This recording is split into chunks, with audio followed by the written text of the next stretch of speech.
All right, here we are with our notes. We're looking at a new verb tense called the Presente Perfecto. And this is describing the past, even though it's called Presente Perfecto. And it has two verb parts. It has two words in its title, Presente Perfecto. That's kind of new to name a verb tense with two words. And this verb tense has two words to form it. So first question, what is the present perfect? It's a tense used to talk about things that have happened or not happened. So in English, I have eaten, you have gone. So in order to say that, I can't say I eaten, you gone. We have to have the word have in there. And as we're going to see, we're not going to use the verb tener to form this verb tense. So present perfect uses two parts of a verb to form it. Next question. How do you form the presente perfecto? How do you form this verb tense? You're going to conjugate the verb haber. So first, we got to figure out how to do that. So you're going to conjugate the verb haber. Haber is the weirdest verb that we have in Spanish. It can conjugate in the present tense to hay, there is, I. But it also has these present tense forms that cannot be used by themselves. They can only be used combined with a participle, like we were talking about yesterday. So the verb haber is yo he, tú has, él ha, ella ha, usted ha. Silent H when I say this. I'm not saying he has, ha, right? He, has, ha, and then nosotros hemos. That's an H-E-M-O-S there. Vosotros habéis. Over in Spain, you guys have done something. And then ellos han, ellas han, ustedes han. So conjugate the verb haber, and then you're going to combine with a past participle. So I'll just do that for now. So we can say things like he comido, I have eaten. Hemos hablado, we have spoken. Ha vivido, he has lived. Ha vivido en Vacaville, he has lived in Vacaville.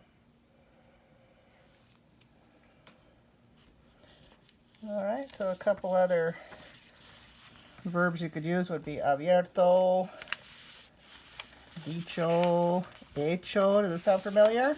Abierto, dicho, hecho, right? Puesto, escrito, roto, cubierto, visto, vuelto, muerto, resuelto. So I'll leave it there just for a minute so you can copy what you see.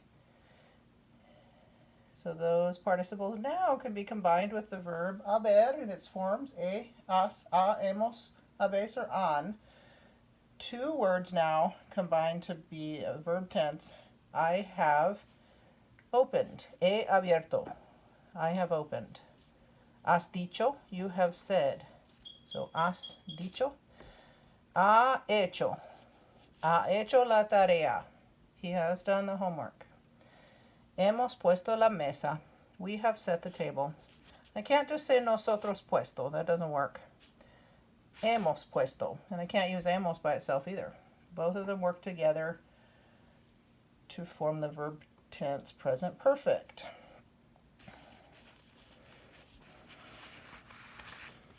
Let's slide it down so you can see that whole end there. So irregular participles are the same as the adjectives that we were doing before.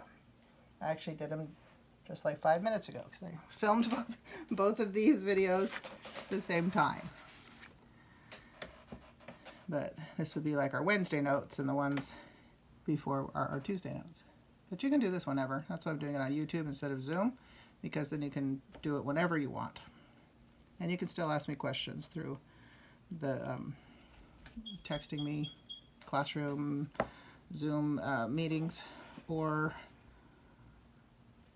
email through School Loop. All right, let's look at the other side over here. Some examples.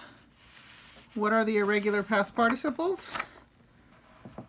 Those there they are there. And then here are some examples. He estudiado. I have studied. Él ha muerto. He has died. And han comprado el carro. They have bought the car.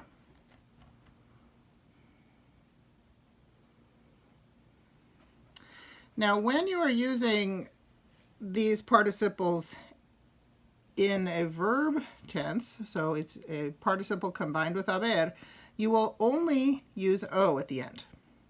Because it's not an adjective, it doesn't have to agree with gender and number like adjectives do.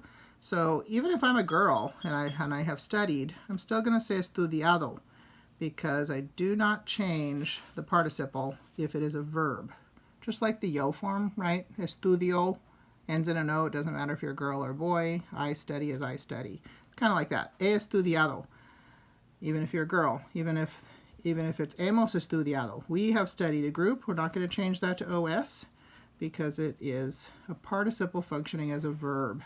So that makes it simple, but it's tricky because the the notes we had before, participles functioning as an adjective, does change endings. But when they're combined together in the present perfect verb tense, you always leave your participle with an O at the end.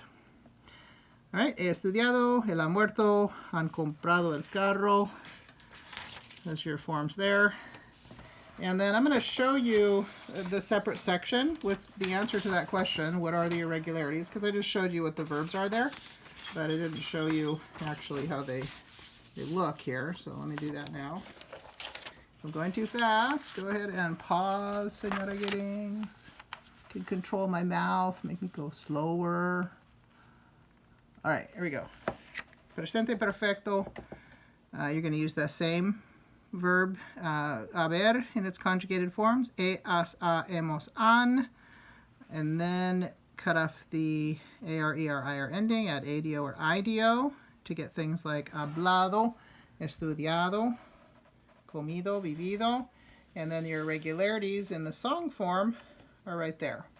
And I'll sing it for you again, just because I like to sing. I'm kind of a little bit bored. I miss you guys. Wish I could hear your voices singing. Hey, maybe you could surprise me and do a Zoom choir thing where I've seen people do that and everybody sings together. I would love that. Just saying. Okay. He abierto, dicho, hecho, puesto, escrito, roto, cubierto, visto, vuelto, muerto, resuelto. One more time. Join me.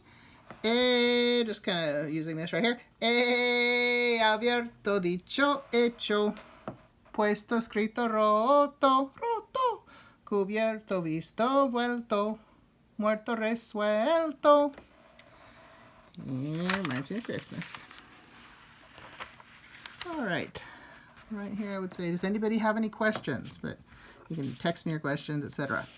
All right, here are some additional looking at the participle as an adjectives. Here there are no verbs here.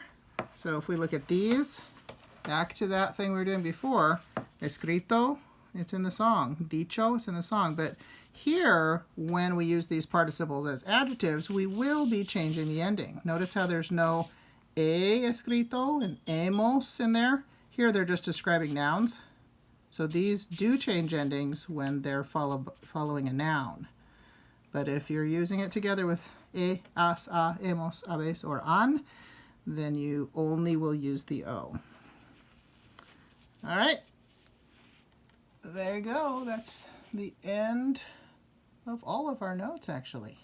This is the end because we're not going on to Unit 6, Lesson 2. Don't stress about that. We're only covering through Unit 6, Lesson 1 this quarter. You will be good if you do this material.